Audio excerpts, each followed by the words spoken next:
Welcome to our webinar, Nature Photography Simplified, a guide to the essentials. My name is Monique Blofield, and I'm delighted that you've taken the time to join us here, where we will inspire you to unlock the secrets of capturing the beauty of the natural world. Allow me to introduce our two webinar leaders. These two leaders will guide you through this learning experience.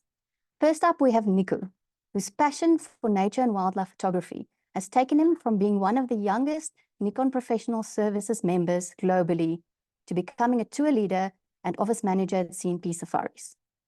Nico brings a wealth of photographic technical experience and insights to our discussions today. Joining Nico is Neal, CEO, tour leader, and mentor at CNP Safaris. With over 15 years of experience in nature and wildlife photography, Neal's great love is capturing birds' grace and freedom in flight.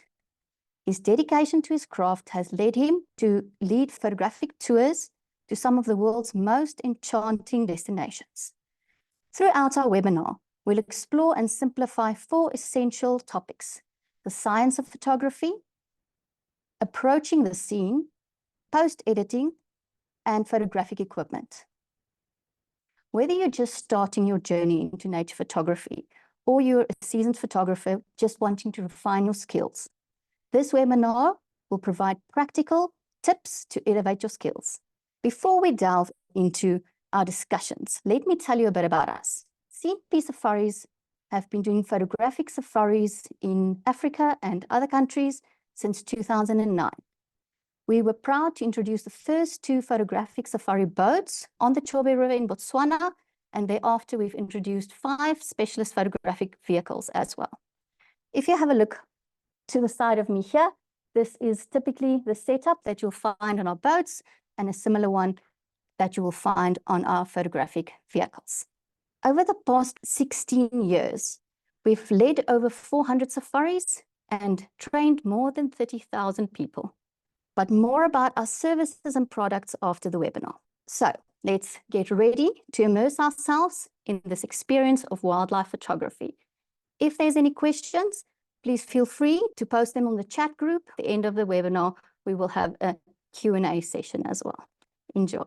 Good evening, everyone. Hope that everyone's doing well. Thank you for joining us in this webinar. As Monique mentioned, the 4 topics that we'll be covering is the science of photography, approaching the scene, post-production, and photographic equipment. So let's ask the question, and I know you guys can answer this afterwards. What makes for a good nature photograph?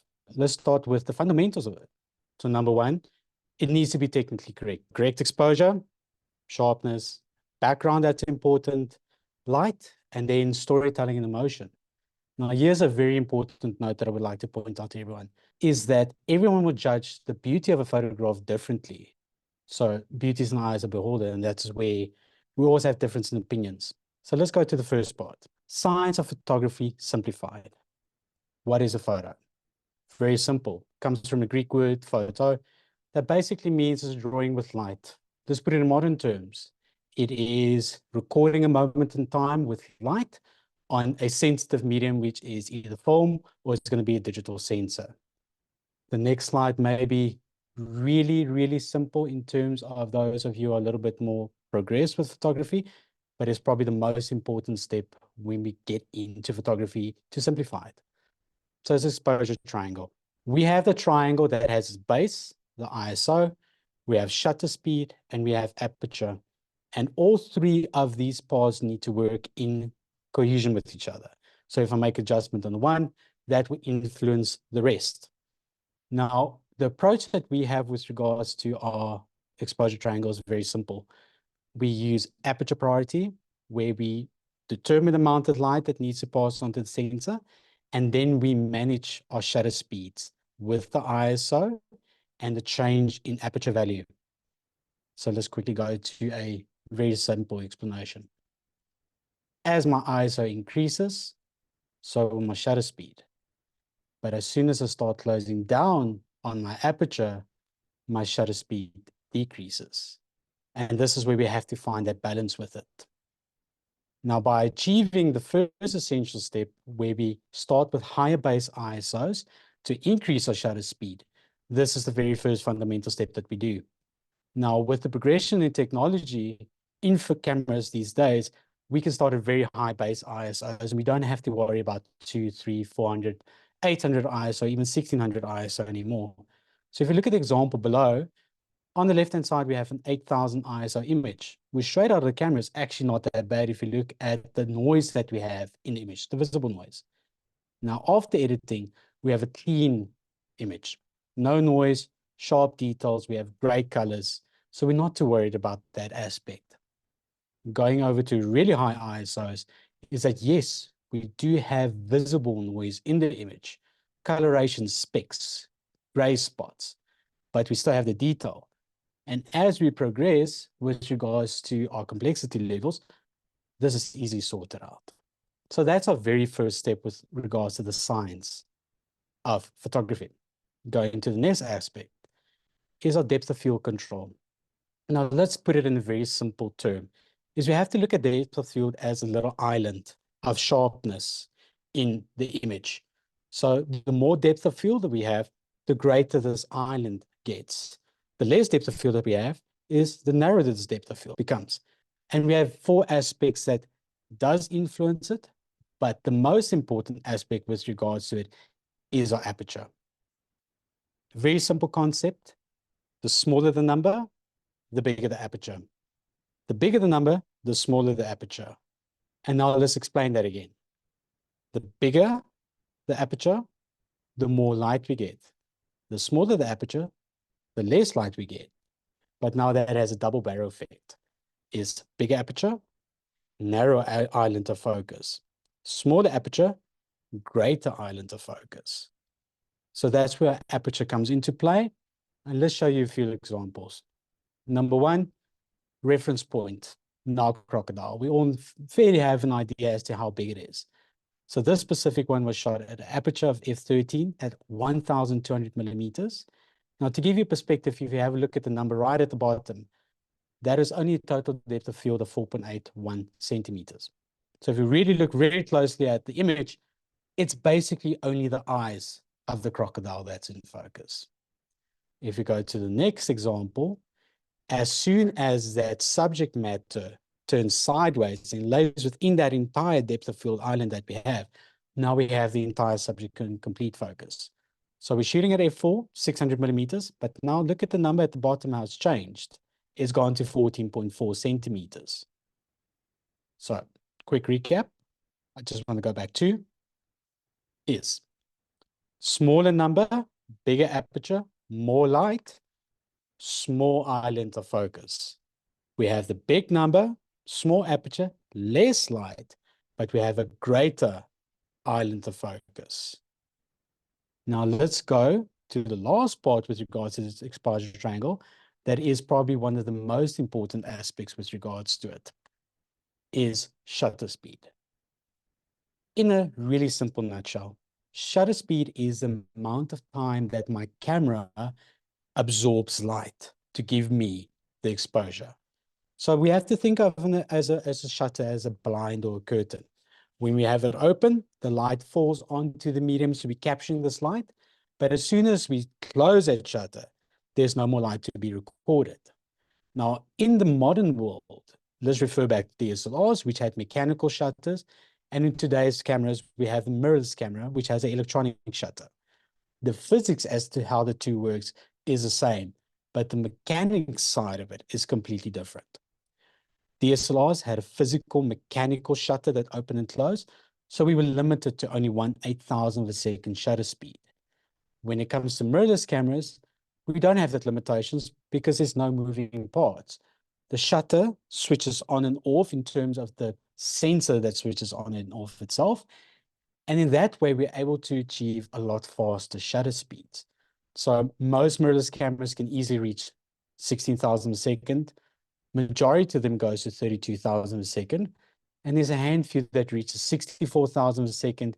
And an example, the Fuji X-T5 goes to 185,000 of a second shutter speed. Now, when we have shutter speed, we can actually start playing with our previous aspect, which was depth of field. So we can start playing with those islands, getting them bigger or smaller, but still maintaining extremely high shutter speeds. So the name of the game, shutter speeds, if I have that, in theory, I can do anything. So let's look at a few examples. I'm at ISO 3200, which is my starting point that I want to be at. But now if you look at the little number right at the bottom, my shutter speed, 12,500 per second shutter speed, which was not nearly enough for my subject matter in this specific scene. I have the body in focus, but the tip of the wing is completely out of focus. So in this regard, the shutter speed was too slow. If you go to the next image, and if we look at the numbers, again, we're at a higher base ISO level of 3200 ISO. I'm at a decent aperture. I have the tip of the wing from the front right to the tip of the tail in focus, but I'm at 16,000 per second shutter speed. So everything is completely sharp. There's no motion blur, and I have the perfect recipe with regards to exposure triangle. How do we fit all of this together? How do we bring it together? Because the exposure triangle has its limitations and we need to push it a little bit further. And this is where EV minus comes into play. Now, in a nutshell, EV minus has a double barrel. So number one, I'm protecting my whites. Majority of animals on this planet, somewhere on their body, they have a form of whites or even in reds that will cause blown out highlights. So with a minus EV, I'm protecting those whites. But the net gain to it, I am getting additional shutter speeds. So give you an example, if I'm shooting at -1, if I was 2,500 second shutter speed, by manipulating the EV value to -1, I'm doubling that shutter speed. So I'm going to 1/5000 of a second. So immediately with that shutter speed, depending on my subject matter, I have a lot more island of focus that I'm able to work with. Let's recap one more time. Shutter speed is dependent on the amount of time that the sensor allows the light to fall onto it. So faster shutter speeds, I'm freezing action. Slower shutter speeds, I have motion that's being portrayed in the image if done correctly, or I just don't have a completely sharp image because it's blurred. So let's look at the one more time at examples. 2,500 second shutter speed, the body is sharp, but the wings is not in focus. Going to the next one, 16,000 a second shutter speed, and everything is completely in focus. And now I can start playing with my depth of field. EV minus is now the aspect that brings this entire recipe together. I'm protecting the whites, but I'm gaining a lot more shutter speed. So before I hand over to Neal to break down the scene, here's the CMP standard settings that we have a proven track record over the years that's worked. Number one, if you're not shooting in RAW, shoot in RAW. You have a lot more capabilities with regards to your editing that you're able to do. Aperture priority is our preferred method of camera exposure mode because I'm able to control the amount of light that falls onto the sensor, number one, and I am controlling that amount of island of focus that I have. 2,500 ISO and higher would be dependent on the capabilities of your camera sensor, but 99% of all modern cameras from 10 years ago, you're able to start shooting at 2,500 ISO. At least a -1 EV exposure compensation again to protect the whites, and I'm getting double the shutter speeds. And then start at around about an f8 aperture rating. Now, the reason for that is I'm getting a greater depth of field island, but most lenses, and this is something that guys don't necessarily won't tell you in the market, is that most lenses aren't necessarily sharp at the widest possible aperture that you're shooting at. Evaluative metering, where it reads the entire scene's light and not on a specific point, which you have to be very accurate. You have to be pinpoint accurate. So it's a lot more forgiving. And auto white balance, because shooting in RAW, we can go and change the warmth, the color temperature afterwards. Now, when it comes to an aspect that's composition-wise, that we worry about later. So the golden rule, follow the recipe, keep it in the frame, get it sharp. We are able to fix it afterwards. So that is the science in a nutshell. So I'm going to hand it over to Neal. I hope you guys enjoy the rest of the webinar with us. Hi, everybody. Colleagues have very eloquently described what is required from a science point of view. I'm sure you've all got it down now. When I approach a scene, there are a number of things that I consider, either it's driving or even sitting in a hide.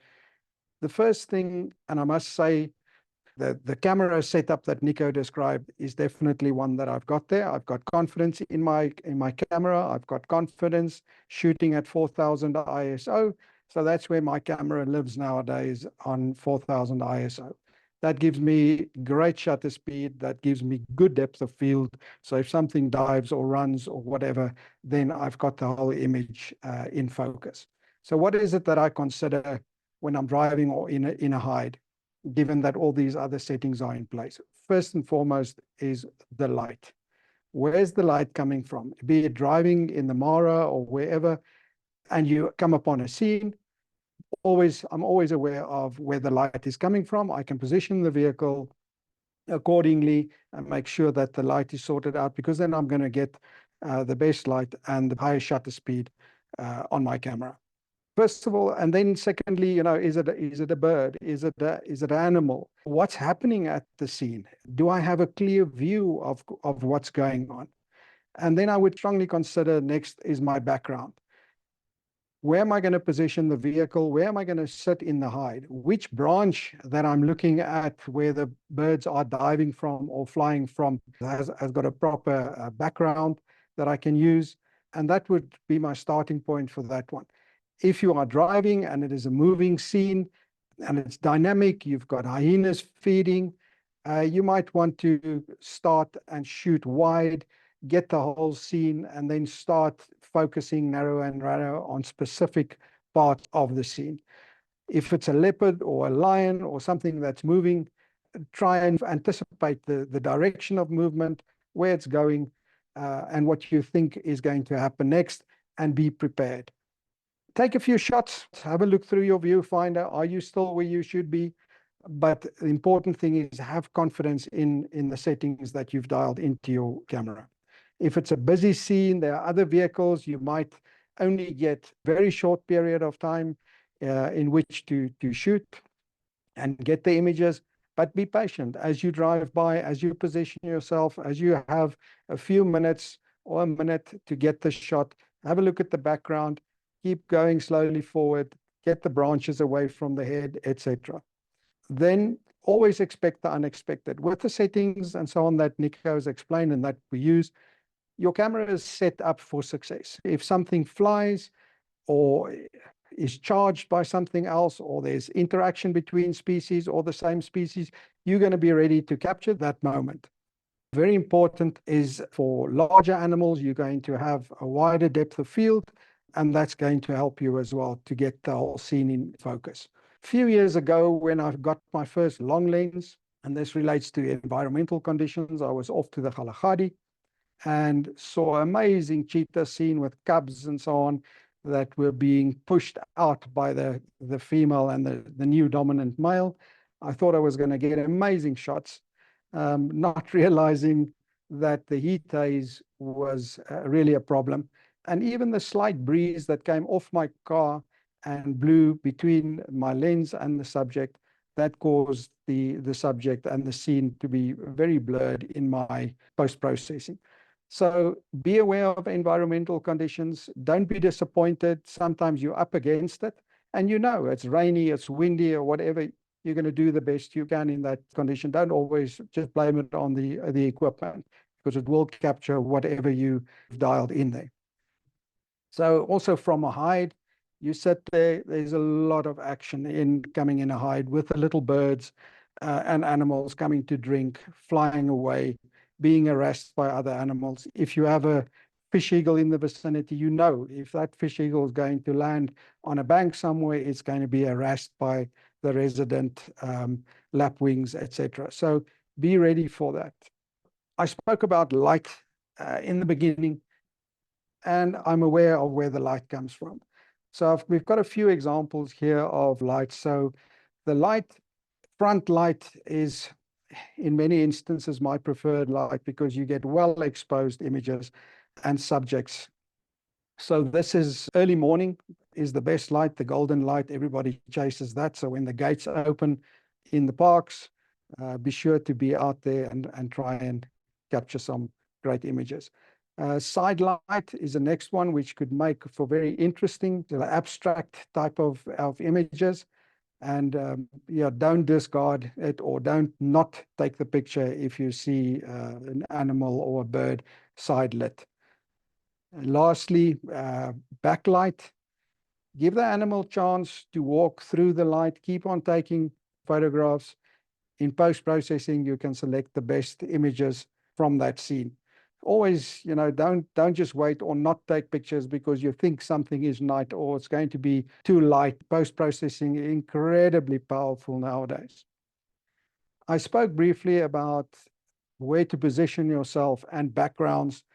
Here are some examples. The kingfisher on the left sitting with a busy background. It's still beautiful to see and beautiful to photograph. But if you look at the other two images, which are actually the same kingfisher sitting on the same branch, but the boat was just drifting by and the guys kept on taking pictures and you get different backgrounds. So be aware of your background because that can really add a lot to your image in the end. Then we spoke about action, interaction, what makes a good photograph. I mean, this is a storytelling image with a hippo calf that had been killed by the dominant bull, and this female was guarding over his body. Sad to see, but it's a storytelling image. Then you have action, be it same species, different species, be ready. Your camera is now set up for success. You can capture these images. Birds as well. You've got a fish eagle that's on the bank, and then you've got this stork that came in and harassed it. These guys hate each other. But once again, clean background, and that really makes for a pleasing photograph. What we have to consider always is the ethics of wildlife photography, respect for the wildlife, avoid causing distress and harm to any animals for the sake of a photograph. It's not worth it. Maintain a safe distance. So if you have a long lens, use the long lens instead of driving right up to the animal and shooting down at it. Don't feed or bait solely for the photo opportunity. Authenticity and honesty. Avoid staging or manipulating a scene that misrepresents reality that we see on your social medias quite often. And something's been baited. You see these beautiful kingfishers coming out of ponds with fish, but they literally diving into a little fish bowl and catching the few fish that's in there. And the guys applaud these photographers where we shouldn't be doing that. We should have minimal environmental impact. Minimize your footprint, avoid disturbing the environment, stay on the roads, because you don't know what makes a nest or what lives just off that road that we are going to damage. And also dispose your waste properly. One thing that we have spoken about briefly is the post-production process. Every single photograph needs to be edited or deserves to be edited. Let me put it like that. So in terms of the ethics of editing, there's a difference between enhancing an image and manipulating an image. Enhancing is basically everything. Because you're shooting in RAW, you can basically do everything that your camera could if you put it on auto mode, with a few exceptions where you can actually use software to upscale an image where it was very small in the frame. And with the software that's available today, you can salvage those images that you deem too small in the frame. So that's definitely something you can do. You cannot add or subtract anything out of an image. Having said that, on the other hand, we have friends, we know people who want to take a photograph and it's their image. They can do with that image what they want. They can add, they can subtract artifacts off that image, and it's down to them. But if you are going to present that as an authentic wildlife image, you need to stick to the rules. In today's day, the software has really caught up with the cameras, and the editing soft options are numerous. Some of the options that we work with is Lightroom, DxO Photo Lab, Topaz AI, on one photo raw, and then from an upscaling point of view, on one resize AI, Topaz Gigapixel, Topaz AI, and on one photo raw. These are powerful software that you can use to get a bigger image and salvage those small images. In terms of digital enhancement, if you look at that image, that is the original image before anything was done to it. Because we shoot in EV minus, you may have a look at the back of your camera and you think, no, this is way too dark. But if you start increasing the EV because you want to look better on the back of your camera, you're going to lose all that shutter speed and everything Nico spoke about earlier. In terms of the digital enhancement, the final image, this is what it looks like with the software, etc., that we have available today. And it's literally a few steps from that dark image that you thought was not usable to something like this. I mean, I've made mistakes in the past where I've shot at -4 with my previous Nikon D850 and I was gutted. I thought that's the end of it, you know, but I get back and I use the software and I enhance the image, the exposure, and I've got all my photographs back, but I've got incredible shutter speed in the meantime. So if you're in the market or you're just starting out with nature photography, what would I recommend and we recommend you get? Look at a camera, and it doesn't have to be the most expensive camera on the market, but look at something that can give you at least the 8,000ths of a second. If bird photography is something that you want to do, then I would suggest a camera that can do at least the 8,000ths of a second. If bird photography is not something that you are interested in, and you're only going for the big mammals, it doesn't make a difference. Then you can do something at a 4,000ths of a second. A camera that can handle high ISOs, because I said earlier, when you start with your post-processing, it's really, really essential to have a good software that can manage these 4,000, 6,000 ISOs and higher. And then something that's got a decent shutter rate at about 10 frames a second. That really helps, because if it's around 6 frames a second, your camera shutter speed, when you have, for instance, a bird flying by, you're going to have that wing position in the same place every time. So the higher the frames per second, the more variability you're going to have in the wing position. In terms of lens options, if you're starting out nature photography and you can only afford one lens, get one of these 150, 600mm lenses. Tamron, Sigma, some of these other companies have great options in that range, because that allows you to zoom out, and also allows you to get quite close to any birds that you would like to photograph. Going down from that, a 70-200mm lens is always very, very helpful and handy for the bigger animals. And then if you're into landscapes, etc., then you go for the 24-70 type of lenses. Add a converter to that, 1.4 or 2 times converter, and you've got incredible reach, especially for the birds. So if I may indulge you a little bit, as Monique said, we're going to talk a few minutes about the CNP Safaris products and services. First and foremost, if you are interested and you're in the vicinity, we've got 3 workshops scheduled for the first few months: 11th of May, 20th of July, and 28th of September. You're welcome to scan that QR code or visit our website. If you decide you want to join and you select the product shopping cart, add that workshop 24 in there, and then you will get that 300 Rand discount for one of those 3 workshops. But you have to book now before the end of April to get that. We recently introduced this Ignite program. It's a 5 hours one-on-one course, going to be including VAT 5750, and it will be online or in person. You can come to us. We will spend 5 hours with you, getting yourself sorted out and really bypassing all the errors that you will be making. You'll be buying photographic gear that you don't really need, that Google says you need. So come and talk to us, have a look at the program, and we'll take it from there. Then we run safaris to amazing destinations, Salati, Samara and the Karoo, the Chobe River with our boats, as you see there on the picture, Masai Mara, Zambezi River, where we do both the Chobe and we go for go and photograph the carmine bee eaters. And then if you want one of us to join you on a private safari, talk to us. We can certainly also help there. What I will say is, on any one of these safaris, you are truly immersed in your craft, in your photographic experience, and nature photography. And it is really something that when you come back from that, you are really going to have an elevated portfolio. And we have had many clients that have competed internationally once they've done some of these trips with us. Lastly, we've got mentorship programs, as I mentioned, equipment sales, old and new. People want to upgrade their gear. We have other gear that we try and sell for them on behalf of them. So if you are in the market and you need anything, give us a call. We'll see maybe we can help you. Obviously, we have online courses, and then we spoke about the one-on-one training. Then before we move on to the Q&A sessions, this is some of our social media profiles. As we move on to the Q&A sessions, thank you very much for everybody that's joined. Nico, are you joining me? Nari, you asked about what good lens to recommend for your Canon 90D.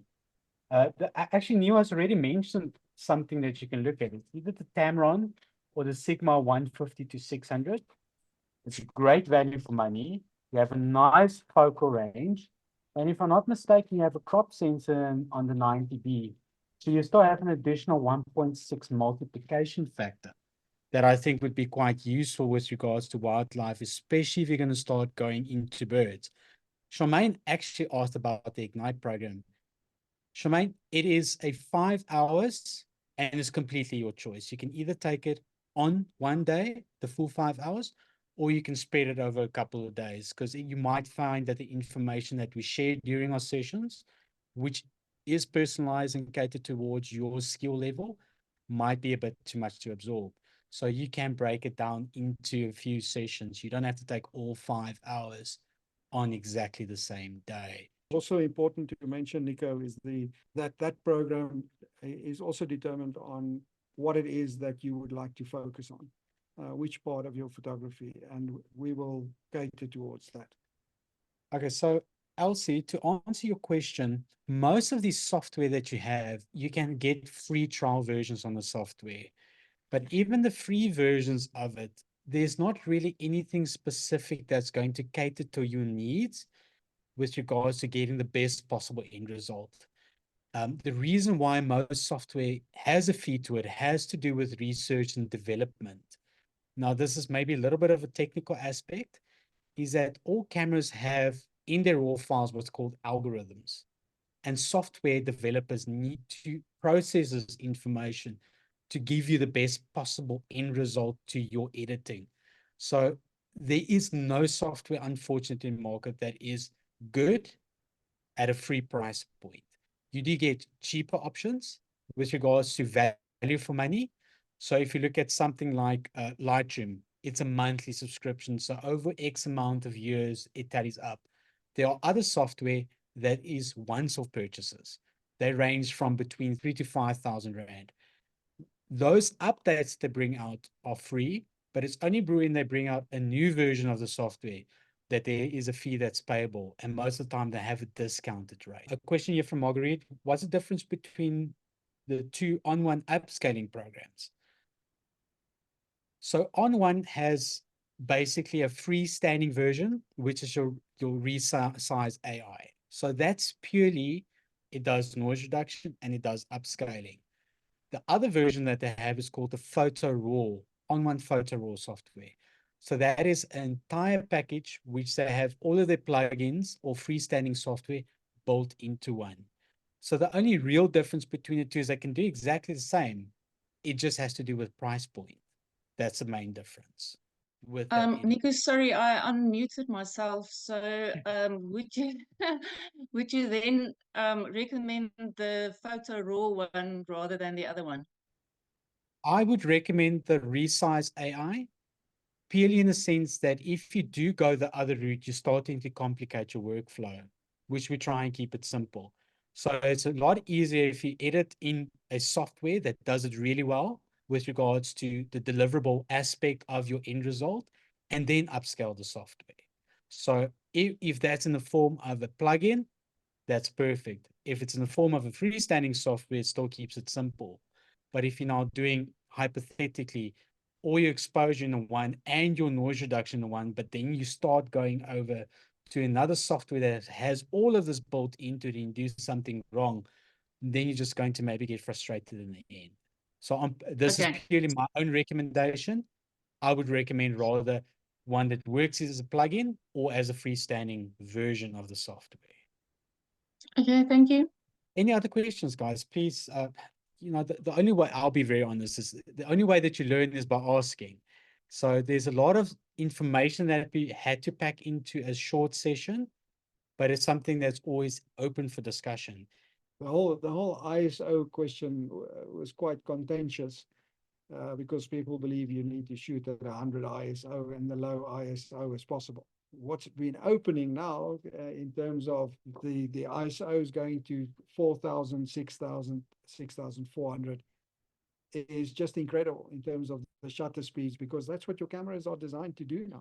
They're designed like the OEM system to run to 32 thousandths of a second. So use it. If you use that, then you can take your depth of field, you can increase that, and you don't have to worry about getting things in focus anymore, because it will be in focus. All this nonsense about you have to focus on the eye on a bird. I mean, whoever can do that, hats off to those people. So a good software, and I must say I used Lightroom for many years, recently starting to convert to the DX07, which is really, really a spectacular software to use, especially when you're shooting at high ISOs. And the results have been very, very pleasing for me. But if I just take it, Neil, just to add to that you just mentioned, is, I mean, we can start pushing the envelope substantially, because if we look at now Canon R3, for instance, it's 64,000 a second of a shutter speed. So it's even double that of the Olympus. As I mentioned, the Fuji X-T5 that goes to 185,000 of a second shutter speed. I personally don't know how I'm going to push the physics side of it to reach it as yet, but I can only imagine what that opens us up to achieve. I mean, we haven't started shooting insects in flight, but I mean, that's with the focusing technology, etc., on the cameras nowadays. I mean, that's a whole new world that's going to open up in your garden. Yeah. And you're going to need these high shutter speeds, and you have them available. So don't be afraid. Push ththose ISOs, push that f-stop up. Yeah, we're going to reach a point where we're no longer going to worry about birds fighting. We're going to worry about insects fighting. Exactly. So let's have 1 year. So Fiona, you asked a question about what does upscaling mean. So in a nutshell, a camera has X amount of pixels available. And when we crop that image, we take away X amount of pixels again. So if you have, let's say, for instance, a Sony A1, which is a 50 megapixel camera, when you crop, you may end up with still 24 to 30 megapixels, even maybe 16 megapixels. But if you have now a 20 megapixel camera and you crop away 60% of the frame, you're taking away 60% of the pixels. So you may only have like 4, 5, maybe 6 million pixels left. Maybe sometimes even only a couple of 100,000 of those pixels.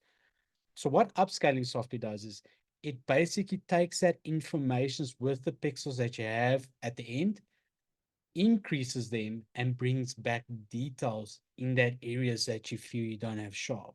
So it still has its limitations as to how far you can push it, but I've seen examples that Lowe has recently produced with a 900,000 pixel file, where upscales it to 60 megapixels again, and it really comes out very clean.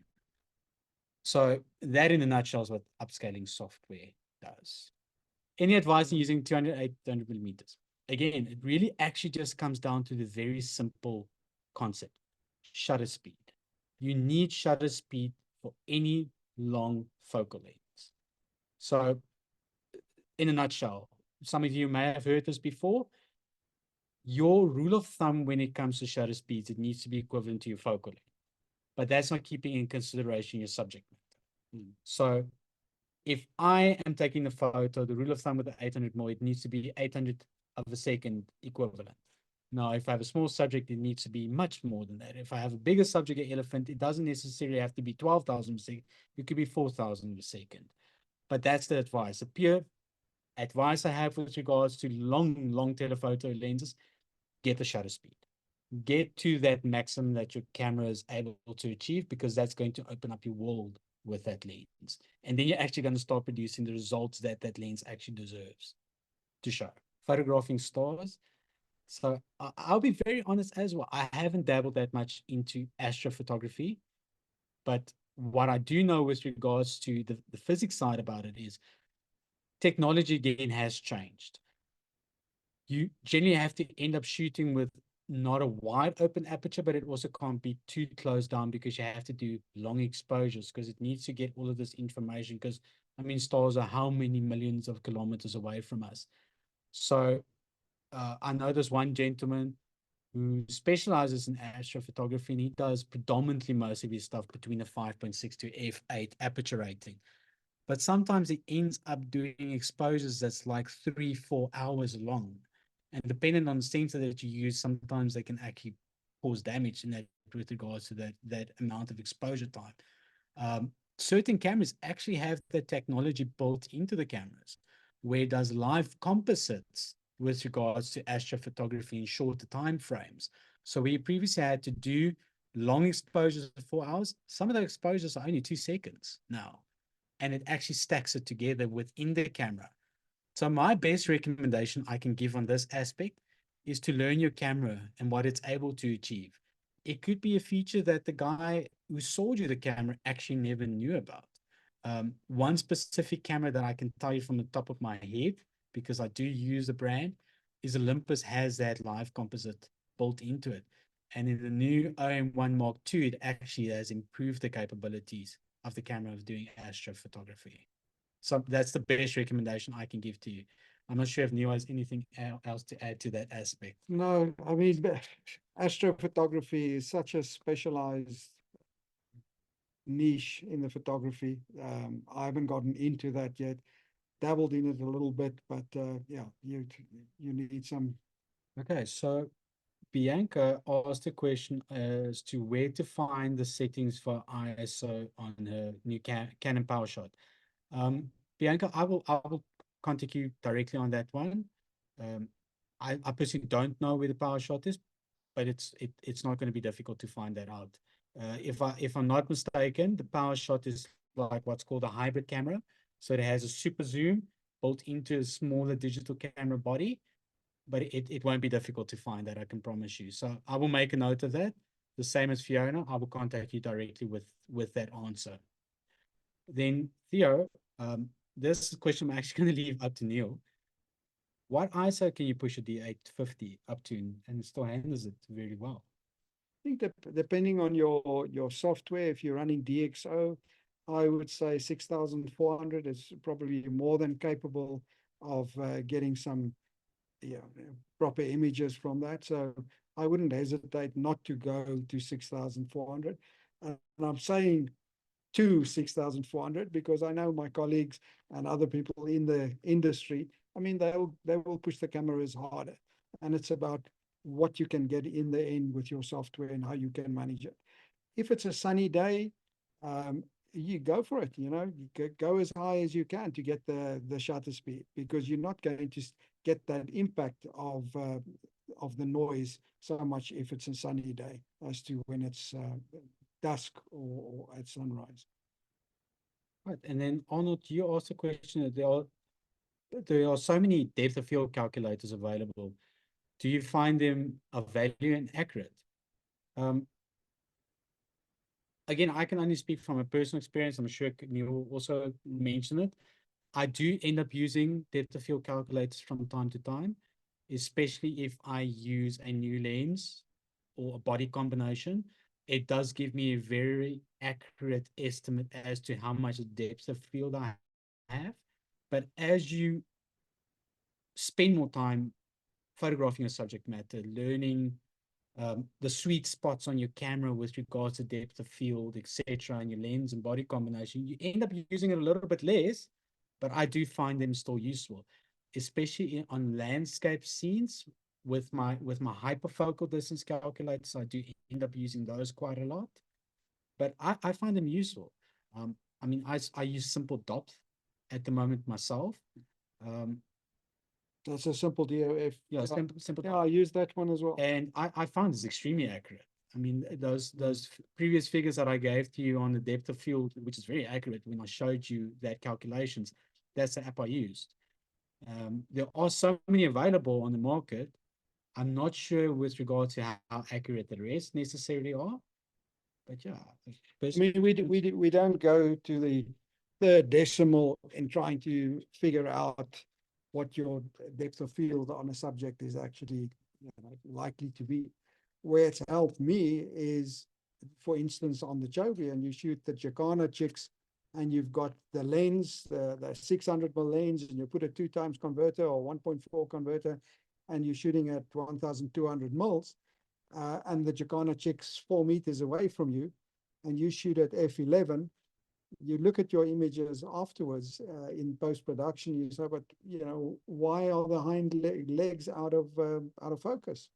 And because then you go to your calculator, you have a look on your simple DOF calculator, and you'll see it's like only 1 centimeter or 1.5 centimeter depth of field on that length lens at that distance to the subject.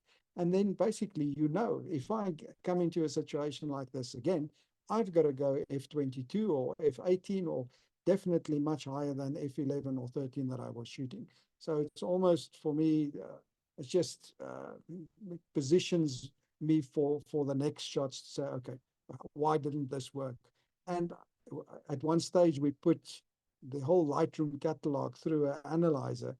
And yeah, we don't shoot at f4 or 2.8. The majority of the images are lying at f8 and higher, simply because we wanted to get the whole, this island of depth of field of focus. We wanted to get that right. Yeah. And as I said, it basically comes down to, again, even those 280,000 Rand f4 lenses, the sweet spot is not necessarily f4. No, it's around f8. So, and that's again where the depth of field calculator, as Neal mentioned, especially with the small subject matter. I mean, Jacana chick is only so big, and you would think 1.2 is enough depth of field, and you end up needing at least 3 centimeters. Let's just have a look here. Nadia, do you recommend having your camera on a specific setting for general photos as well, or or is this only really relevant to wildlife? No, to be very honest, the only thing, my approach to even the happy snappies of my kids at home is exactly the same. The only difference is I remove my camera from continuous focus to maybe single focus if I'm shooting a portrait. But if my kids are running around in the garden, I mean, it's the wrong thing to say, but the settings are exactly the same because it's still running at a fairly fast pace. So the settings in terms of the approach is exactly the same. There's no real of a difference. The only time, however, where I do change settings if I'm in a studio environment, because then the camera cannot read the exposure because I'm artificially adding light with a light source. So I have to then override basically the camera settings and tell the camera, this is what my exposure needs to be, and this is how I'm doing it with the light. But 95% of everything I shoot, my approach is exactly the same. One last question. And then I think we will have a general statement right at the end that I think would be quite interesting. Converters used to be a no-no. Have they improved, or has the opinion changed? If I may. Yeah, I'm shooting Sony. I'm on the 200-600, and my 1.4 converter on many of my trips lives on my lens. I can see no difference in terms of image quality on my 1.4 converter. I can't speak to putting a 2x converter on the Sony, but I would say it's probably got to do with the lens that you're using and the type of converter that you've got. Is it an older model, newer model? But definitely with what I'm using at the moment, I don't see a difference, Nico. Yeah, no, so glass quality, number one, makes a big difference with converter and lens combination. And again, previously, most people had this misconception, let's call it a myth, is that telephoto lenses affected the image quality. Most of the time, it was actually just, yet again, people didn't have enough shutter speed for that combination. Because you have to remember, any longer focal length, any imperfection or movement is drastically multiplied by that additional focal length. So it's just a matter of gaining high shutter speeds to eliminate it. Mm. I have to admit, I have to agree with Neil. I do live with a converter almost 100% of the time on my camera body, and I don't find I have a drop in quality. 1.4 converter I use most of the time. I do sometimes go to the 2x, but it's only for really selective scenes. And that's if I need the longer 1200mm focal ranges. But again, telephoto lenses are getting better and better. So somewhere along the line, we're going to have extremely long focal lens without converter combination bodies. Yep. So in a nutshell, I think Neil has confirmed that I've confirmed I don't find a drop in quality with converters.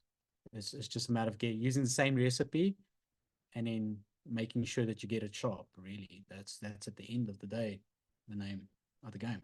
I think my last thought, and I would like to hear Neil's opinion on this one, is most people get into nature photography as a hobby, and there's something that drew you to it. But Neil, in your opinion, why do you find nature photography such an appealing hobby? Why is it so wonderful?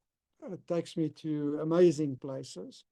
I got to learn so much about bird and animal behavior, and seeing nature basically reflected back into how we go about our daily lives. I can probably go back, Nico, to I've got probably a library of about 500,000-600,000 images that I've kept, if not more. But if you were to show me any one of those images, I can tell you where it was. So my recall of that image, what was going on, how far was it ago. So it's just, for me, it's just a fantastic, it's more, I would say more of an obsession than anything else. But yeah, I really love it. It's never enough. Always grab the camera and go. Yeah, I have to agree with that. It's if you revisit some of those images, it's like it happened yesterday. As you recall it so fondly. But I think with regards to photography being hobby, because getting out there, number one, getting to know new people, I always love. Hearing these stories, building this bonding relationship with them is always so special. And I think one of the aspects to me is you always see something new, and what you thought you knew about the species, and then something happens, and it's like, but I've never seen this before. If I take a scene, I never knew that purple herons ate kingfishers. I never knew it, and I only saw that with nature photography. And besides nature photography, being a bit of a geek when it comes to tech, I find where we are going with technology, with cameras and lenses, fascinating. Because you thought that we reached the pinnacle with 8,000 a second shutter speed, and we said we want more. Mirrorless cameras came out. At the beginning, initially, it had its hiccups, but most of it had to do with camera customization problems, etc. But now most of those things have been resolved, and now we're reaching shutter speeds that people thought were unimaginable. I mean, I thought 32,000 a second was great. Then came the R3 64,000 a second, and then we found out about the Fuji, and it's like, okay, but what are we going to shoot now? Because are we now going to really shoot the dust particles flying off the back of an insect that is being hit by a mosquito, for instance? So I just find it fascinating about where we're going, how we're doing it, and then again, the journey along the way. And I think it's just this complete package that I have no other way to state it myself. It's soothing to my soul. And each time I go on a trip, when I come back, I feel revigorated. I have this energy again, and then I can't wait for the next one. So that's my concept. And you can go to the same place over and over, and you're going to photograph different things. Speaking from a birding point of view, you're always going to find something different, and you're going to have a look at your images and you think, oh, I should have done that differently. But maybe next time, let me go and see. And then it's exciting when you get it right. Oh yeah, that pat on the back. Yeah, You actually got it right this time around. No, I agree. If there is anyone that would like to unmute himself, or even if it's just a general statement, you're more than welcome to do it. Even if you just give us that one-liner about why you find what made you actually want to sign up and listen to our short story that we had this evening. And hopefully, if we sparked your interest with regards to learning more, because there's a lot more that we can share and we have a lot more to talk about, is to join us in one of those courses that we have that delves a little bit deeper into this big story of nature photography. I would sincerely like to thank you for your time. I know it's precious, and it's amazing to have you here. And I hope we've made a few new friends and rekindled older friendships. Please feel free to contact us, have a chat. We're more than willing to give advice. And have those camera settings dialed in as Nico explained, and you'll see the difference. Please, like golden thread, as Neal likes to call it. Yeah.